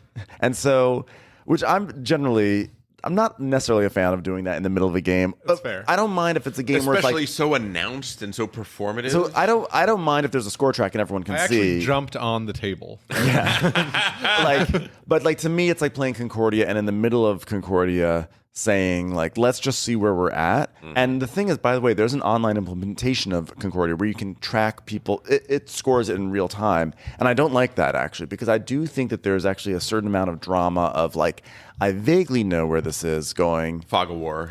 But then again, by the way, I also play 18xx games all the time, and you know everyone's value. So like, I get it. But there was something about like when we like tallying up the score, and Jordan was like, everyone, Ben has this score, which was I was in the lead, and Jordan's like, and Jordan's like in fourth place. Yeah. I had 134 points. Jordan had 94, and he's like, I'm in 91, fourth. 91. So like a 40-point difference. Yep. And I was like, it was like this big thing. Like Ben is the leader. Which, by the way, in a game like this, of course you're going to call out the person who's the leader, but also from that moment on, I was on the receiving end of like all the pot shots. For a solid round and a half, I would say. No, it was the rest of the game. It was the rest of the game. Right. I was the only one who I wasn't the only one. It felt like it, but I definitely wasn't. But like my trending there were some late popularity pot shots coming my way. There absolutely were. Seriously. But like I had major things that were like things of mine were dropped. But on top of that, there were things in the game that were also just not going my way. Like I spent a lot of money on a bid to help like counter the pot shots, and that did nothing. And like I felt like there were a lot of times where sometimes like I felt like I was being aggressed by the players and the game at the same time. And I was telling myself, don't get in your feelings. And I also want to say I was at a place where I was ready to call it for the night because I was tired. I wanted to go home, and I felt like I'd been like honestly neglecting my boyfriend because I've been playing so many games. I was like, I kind of want to go back. But I was like, oh, Ben is the leader. And I was like, well, I can't say, can we call it now? I was joking, but I was like, if I do that, that's such a dick move. And then for months, people will be like, oh, well, Ben forced us to end when he was winning. To be clear, I did announce. I said it is. You did. It is midnight, but we can keep going. But it's going to be. I felt like I could. I felt like I could not do it. But I apologize because I should you don't have have been more to. forceful. You don't have to apologize. But it's not just on me, because when Jordan and I were driving back, Jordan mentioned, you said like there is sort of like an addictive quality of like I want to see what happens next. And I'm not going to act like I didn't feel that way too. I did, as much as I was like I want to go home. I kind of was like, but I also want to see. It's like these 7 contests, and the next one happens, and you're like, what's going to happen next? It's so thematic as well. It's like Jeb Bush is the early front runner. He is the establishment candidate.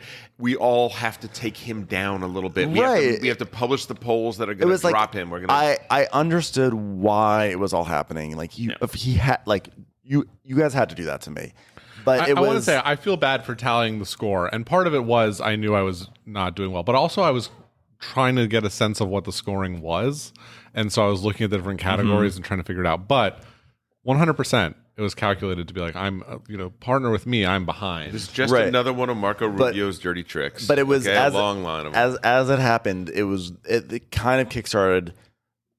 Real or perceived, it felt like everything, but it was not just, it was like the game was working against me, the players were working against me, and it was just like, and I kind of wanted to go home, and it was just like, by the time the game ended, I was a little, and I was kind of like a little, beaten up and punch drunk. Yeah, and I was kind of like, it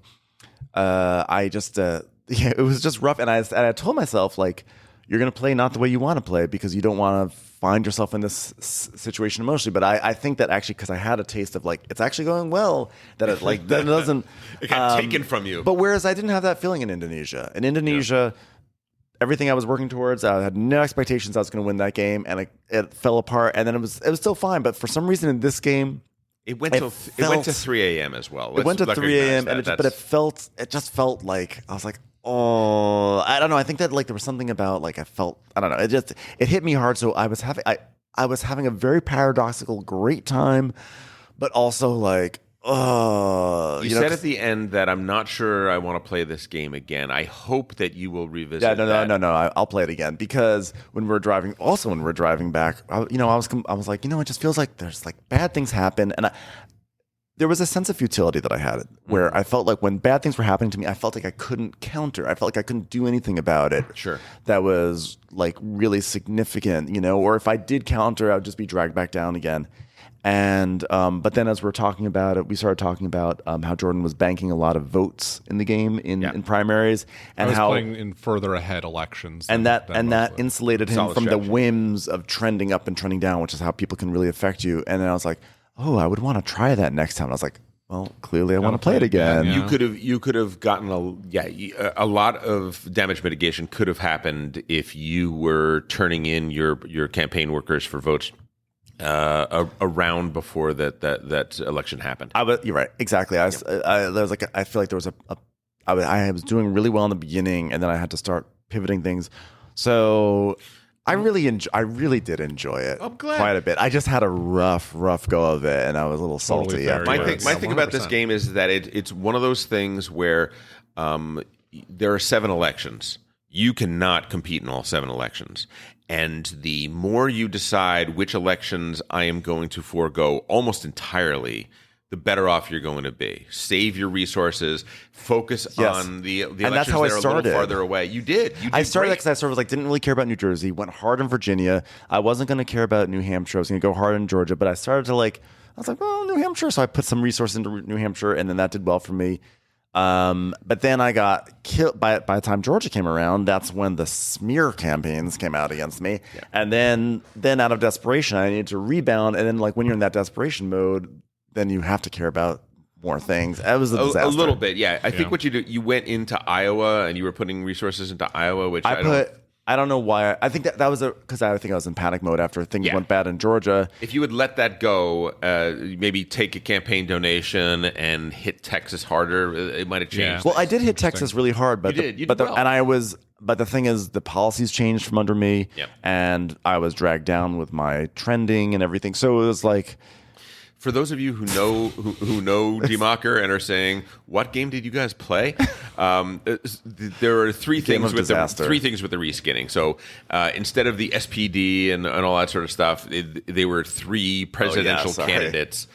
Instead of the regions of Germany, I replaced those with states. So Bremen is the smallest electorate in Germany. That becomes Iowa, right? The largest is Nordrhein-Westfalen.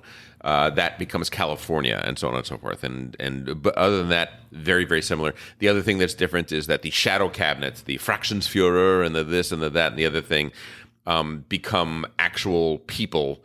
Noted celebrities. So we had Ann Coulter versus Laura Ingraham in one state. Real luminaries. We had Pat Buchanan and Larry the Cable Guy came out. And I had Dick Cheney in my back pocket. There you go. Well, you're the establishment. You're the establishment guy. You got it. You're gonna have that. Which was always really fun because nobody knows who the personalities are that the other people have going for them. You put the Shadow Cabinet members face down. And then as you flip them up, you're revealing, who's stumping for you in Virginia?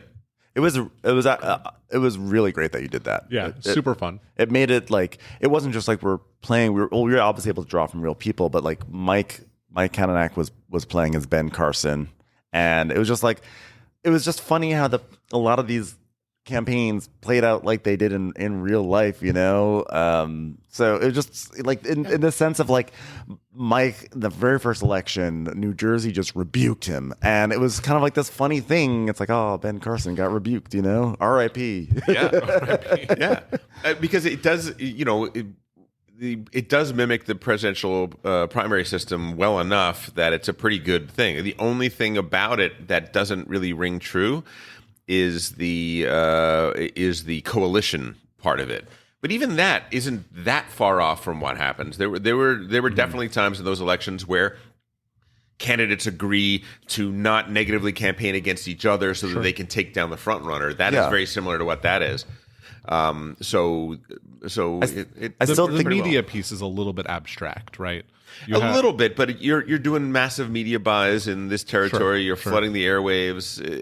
I still think there are a lot of it does have its age. I think does show there's a lot of edge casey things, and it really is not pleasant to bid a lot of money for a card and then that you need to get because if it falls in the wrong hands, it could be catastrophic for you. But then you spend a lot of money and you get it, and it's just nothing. Like there were just like a lot of moments where I felt like I was doing things that felt pointless. Yeah, we should say there are these face down polls, and you bid on them, and whoever wins the auction flips them over and can resolve 2 of the 5 lines. But the lines are predetermined. It can be Tom can go up 3, Ben can go up 2, Jordan can go down 2, whatever the case may be, and you pick 2 of those to resolve. But you have no idea what's on the back of the card. So maybe you're at the top and you really need to win if someone's going to send you down, but otherwise you don't care. How much are you going to bid on that? Which is the corollary to the other point of view I said, which is I said my piece of advice is pick the elections that you are going to win and make sure that you do not spend your resources on the other ones. But when you're dragged down in every election for the rest of the game. 100%. But I do think that, I guess my point is that with those polls, I don't know what the poll is going to be. But if this is an election that I have invested in, I have to assure my victory. And there are so many different things that can mess with my victory and can destroy it. So I have to do the things necessary to make sure that happens. One of those things is, where am I in the turn order? If I'm late in the turn order, I can respond to an attack.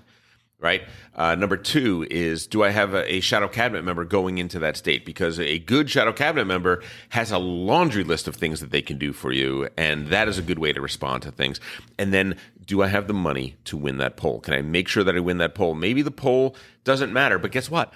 I'm not paying for what that poll is or isn't. I'm paying for the assurance of knowing that no one is going to be able to change this situation that I think I have locked down. Well, it's difficult though if your trend is already low and that's you the want to thing. win a poll to go up. You really can't count on that. I used my top shadow cabinet person. I had all delegates in there.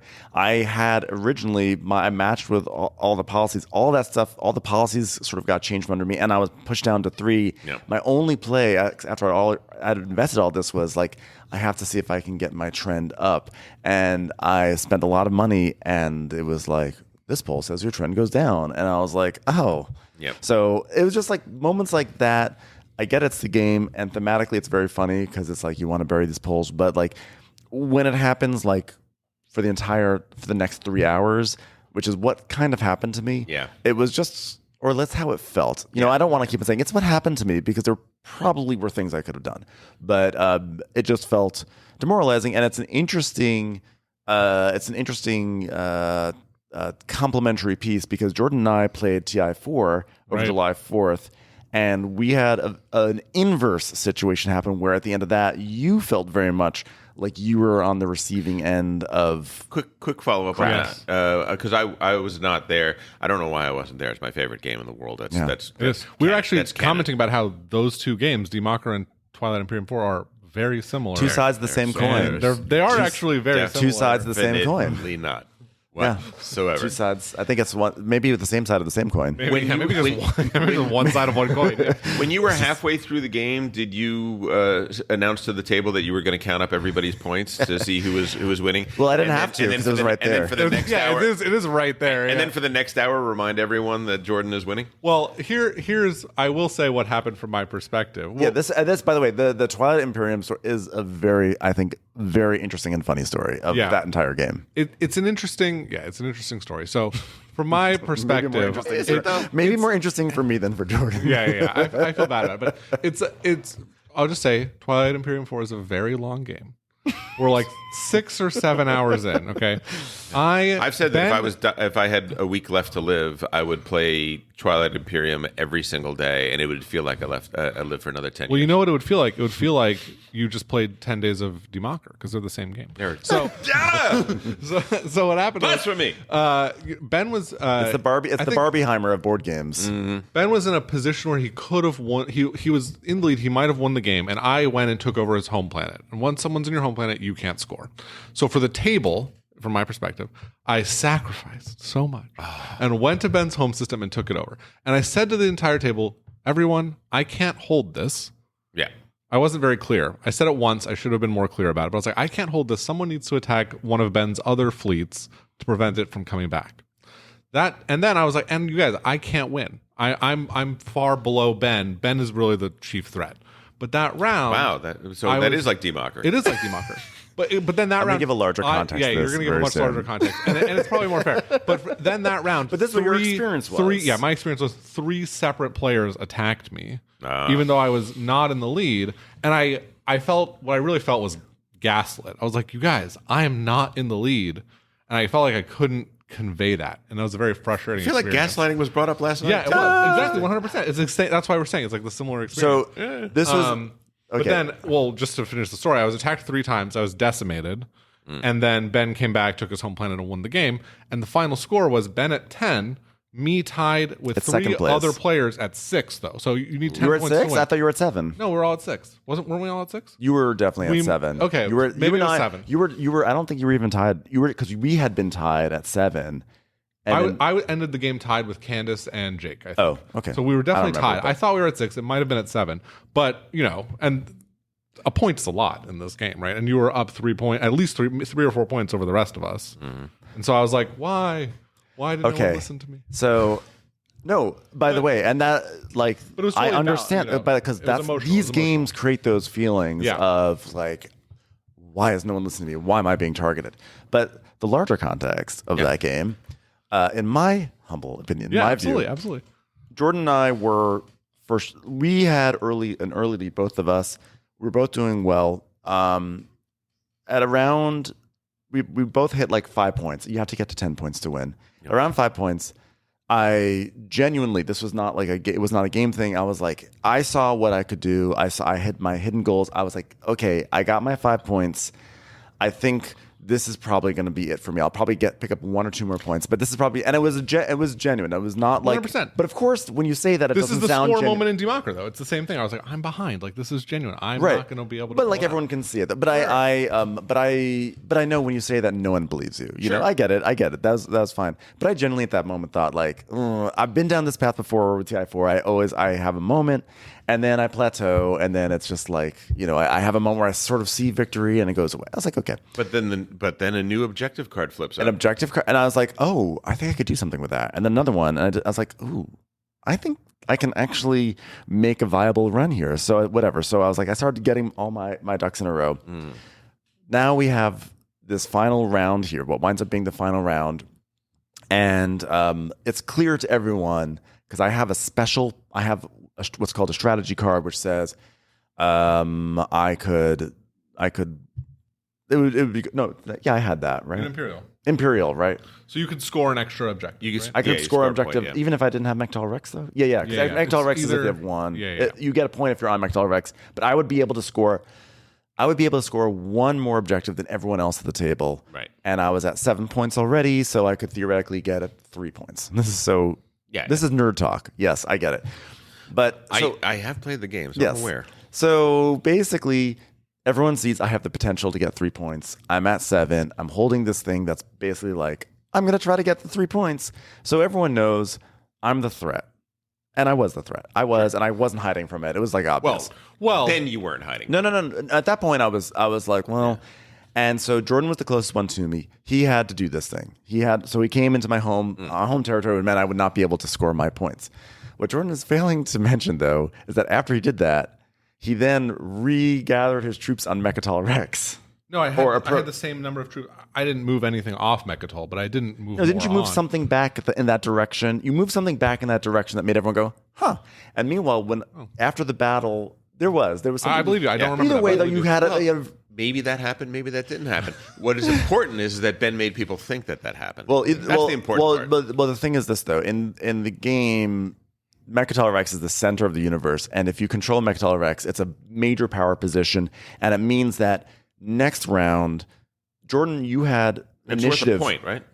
If you have this Imperial thing, yes. And Jordan had initiative that next round he would be able to take the Imperial card. So it was clear that if he held Mecatol Rex going into the next round, that Jordan would be the next big threat. And since he had taken out my home system, I was more or less taken out, at least temporarily, because all I had left after I was taken over, I had literally the worst ships. I had like a carrot for real. This is not me. Like, no, this is not me. Wouldn't it be more correct to say you looked weak than you were? Than you were weak. Yes, but I think you described your chance of taking back your home planet as a Hail Mary. It was. And I fully believe that. It was a full Hail Mary. So did you not have these cards that made your small little ships way more damaging than they would otherwise appear to be? If everything lined up properly. So wait, let me say what happened here. So I had just 2 destroyers or something like that. I don't know. I had 2 very low level ships, and they were also like 2 systems over. So it was not inconceivable that people would look at what I was doing and look at Jordan on Mechatol Rex and look at where my position was and say I was not as big of a threat. I have a picture of it right there here. you go. Perfect. And Perfect. You have multiple destroyers and a dreadnought here. No, This is after the fight. Before the fight is this one. I don't think I was blue. No, you were blue. I was orange. Yeah, you were blue. Wait a second. Let me see that photo. There's no way I had a. There was no. We're going to the replay. I definitely did not have a dreadnought at the end of Jordan, that. I'm looking. It is very difficult to confront a bully. They're rarely going to back down. The thing is, I felt really a lot of there's empathy with literally Ben. no. That's not a dreadnought. That's a carrier. All right, Jordan. Yeah, it's not a dreadnought. I'd like you to just look Ben in the eyes right now and tell him how his behavior made you feel. I'm saying after you destroyed these. Okay. No, anyway, the point is this: I'm not trying to make Jordan feel bad. I'm saying it was a situation where you did. But the reason in this situation, I had a shitty little fighter, and Jordan still had a very large presence on Mechatol Rex. So it was reasonable for the table to say, while Jordan had a lot of these things on my home systems, chances are this is like, if we have to all make an educated guess, and Jordan is going to have Imperial next, and he's on Mechatol Rex, we now have to go after Jordan. Gotcha. So but then as it turns out, while this was all happening, I had a Hail Mary shot, which was I had to get all my action cards together, and I had to make sure they all worked, and I had to make sure the dice all worked. And I went back in with my little destroyer, and I had to also get action cards from people. I had to pull all these things to make sure it all worked. Sure. And I went back with my destroyer, and I had this one power that said you can roll basically like 6 dice, and normally can roll like 1 or 2. Right. And I needed these dice I needed to have like 3 hits, and I rolled 6 dice, and 6 out of 6 dice hit, which is legitimately insane. Crazy. So it was definitely a surprise come from behind. Yeah. But I think the reason why I'm telling the story was just because it was a wild story. Sure. But I think the reason why you were attacked was because it was.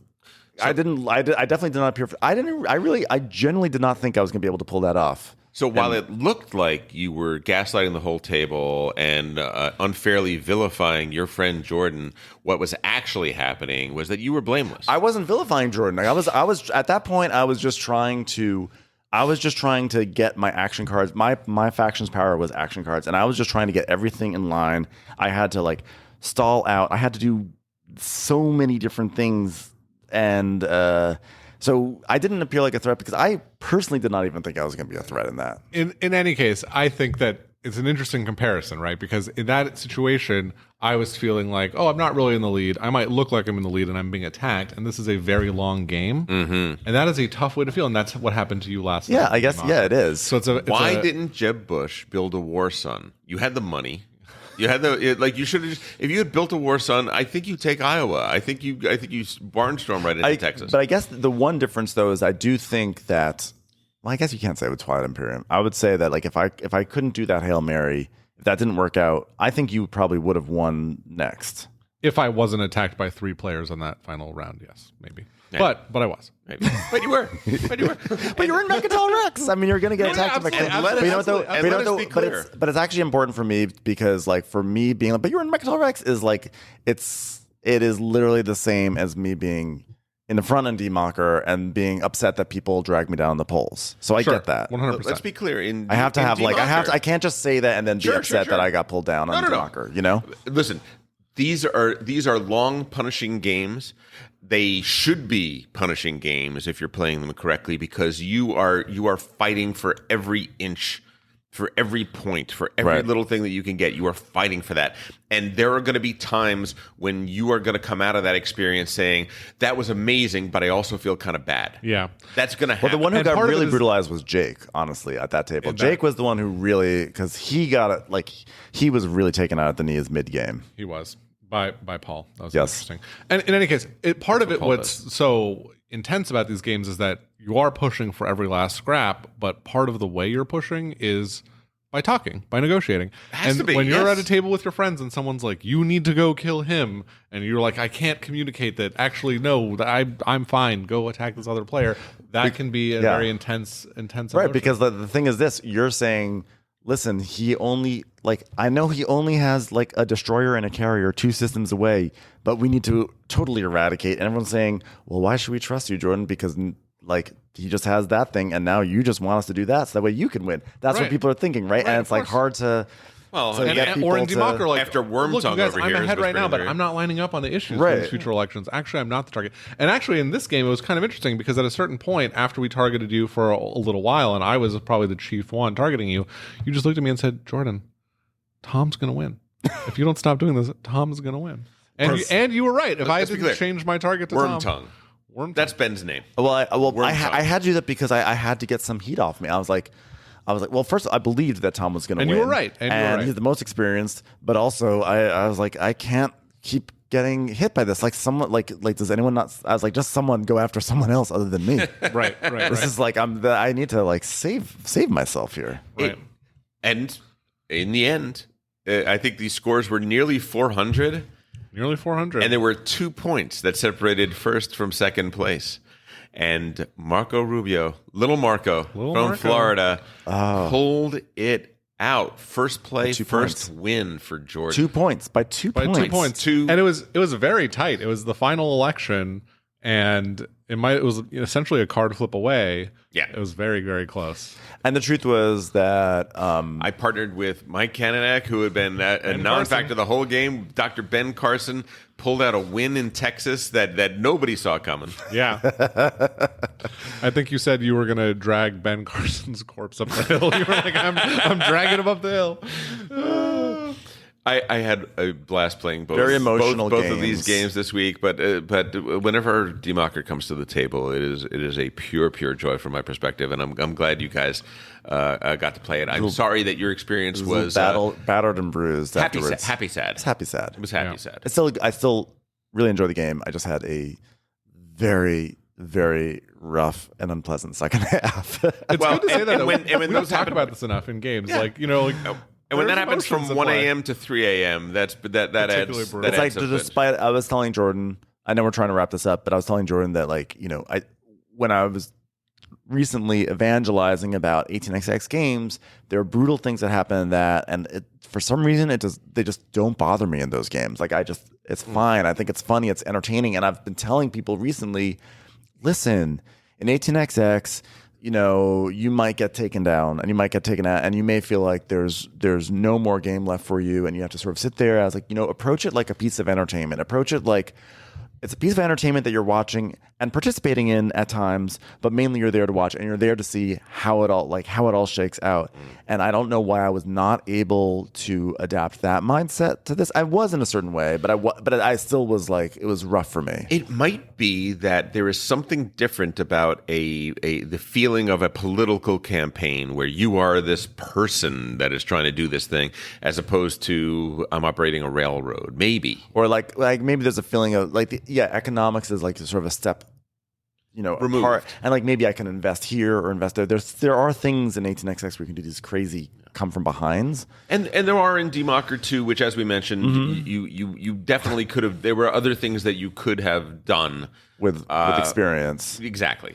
But I was surprised at myself that despite me having really express this is a mindset that you should go into 18xx with, and know that the first time you play 18xx you'll probably fail, or you'll fall into pitfalls, be okay with it, enjoy the humor in it. I was a little disappointed in myself that I was not able to translate that into Democker. You were tired at midnight, and the game goes on until 3 a.m., and your fortunes went from, I believe Jordan said he is absolutely going to win the game 100% if we all don't gang up on him and punish him That's a direct quote. For the next 3 hours. And for the next 3 hours, we have to brutalize this man. And I did say, be careful, when Jordan says this, he does it, and then he winds up winning. Well, yeah. You know, but well, that was, you gained a lot of credibility only with the after group you told him everybody has to attack Tom now, which they did.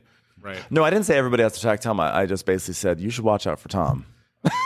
My final note on Democker, I think, is you were a great table captain for that game. You brought such energy and joy into the play of it. And Ben and I were complimenting you on the car ride home. Oh, that's sweet. Yeah, Tom we makes were. this game so enjoyable, and all of the, the 2016 Republican primary effects, all of it made it such a fun experience. So thank It you. really was I'm fun. so glad. It really is. Yeah. It really is fun, despite its flaws. It's fun, but just know it can be.